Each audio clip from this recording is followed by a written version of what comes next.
Last night, a federal officer shot a man in the leg.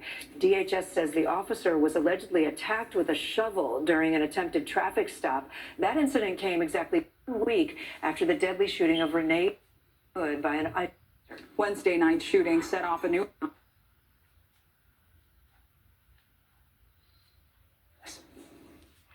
Hi there. Well, the situation here in Minneapolis is increasingly tense, and conversations that I've been having with folks here, there's a fear that it's only going to get worse, that there's going to be more arrests during this increased immigration enforcement and more clashes as people come out and show that they don't like what they're seeing on the ground, similar to what we saw yesterday when you had a completely residential neighborhood just overtaken by tear gas, flashbangs, pepper spray after another shooting involving a federal agent.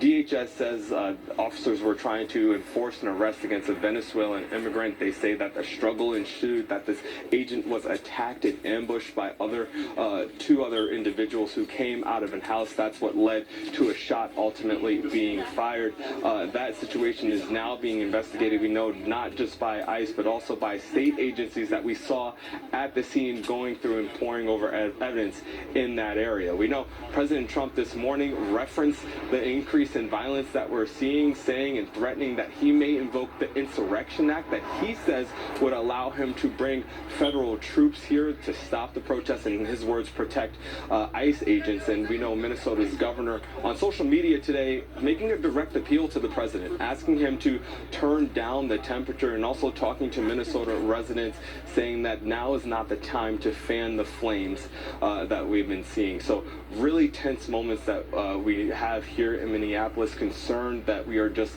another incident away from another flare-up, all more than a week after Renee Nicole Good was killed by an ICE officer right here in this location. Back to you. Jack Brewster, thanks so much. Let's bring in NBC News senior Homeland Security correspondent Julia Ainsley in Washington. Julia, we heard Shaq mention the Insurrection Act. Can you remind us what that is and how seriously the Trump administration is considering using it?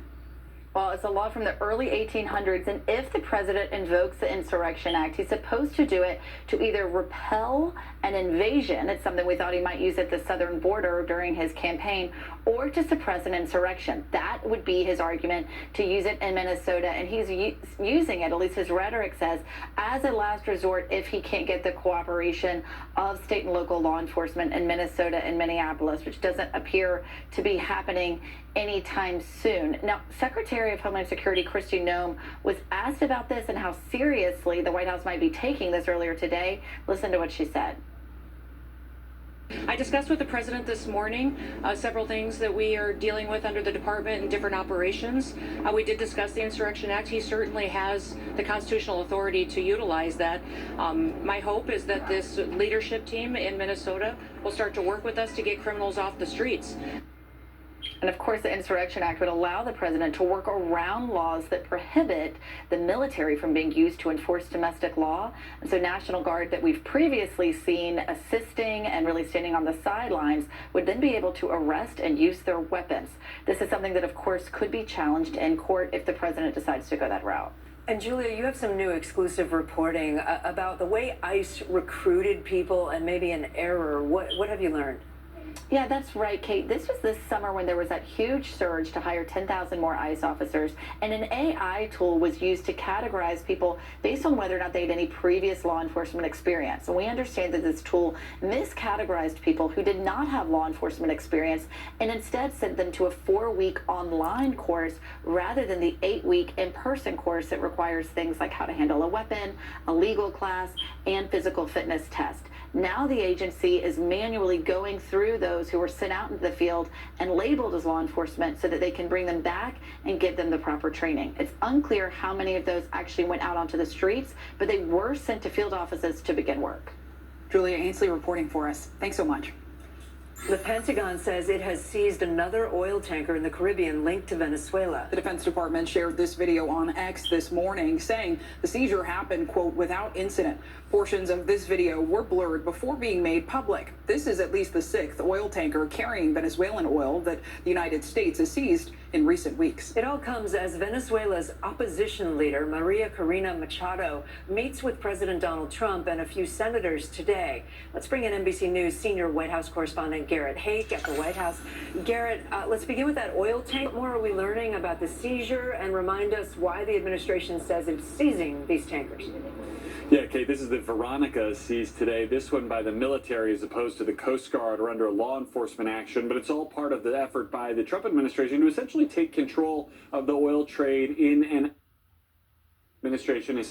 They want to roll some of the sanctions that exist in Venezuela. They want to encourage more American companies to get in there and start developing Venezuela's oil assets. But in the meantime, this oil that's coming out on what is ostensibly the black market, either on sanctioned ships or to sanctioned countries, is still going to be interdicted by U.S. forces. The government, by the way, is turning around and selling that oil on the global market. The first such sale was processed yesterday, we're told, to the tune of about $500 million, Kate.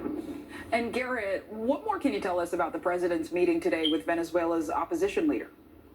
Zinkling, not as much as I'd like, candidly. Maria Machado was on campus here for about 2 hours. She left without answering any questions on her way over to Capitol Hill. That meeting was going on during the press briefing that took place a short time ago. The press secretary saying she expected the meeting to be polite and productive, but it's also not clear that there was anything Machado could have said to convince President Trump that she is the woman for the job in Venezuela. To being new elections, she believes that she should be the rightful leader of Venezuela, but the president has said he doesn't think she's up to the job, and he doesn't think this is the time for elections. Whether she was able to sway him one way or the other, too soon to say. And one other thing, Garrett, Machado won the Nobel Peace Prize last year, and that I think people story and how maybe figured conversation. There's no secret that the president covets that prize. Machado knows this as well. She has dedicated her receiving the prize to President Trump, even floated the idea that she could give he's done in Venezuela. The Nobel Committee, by the way, says it doesn't work that way. You can't transfer the prize from one person or another, but it's part of the way in which Machado has garnered some goodwill from President Trump and garnered his support, at least to a certain degree, for the opposition work that she has done in country. To what degree it figured in their conversation in the Oval Office earlier today, I think we'll still wait to find out. All right, Garrett Haake, thank you.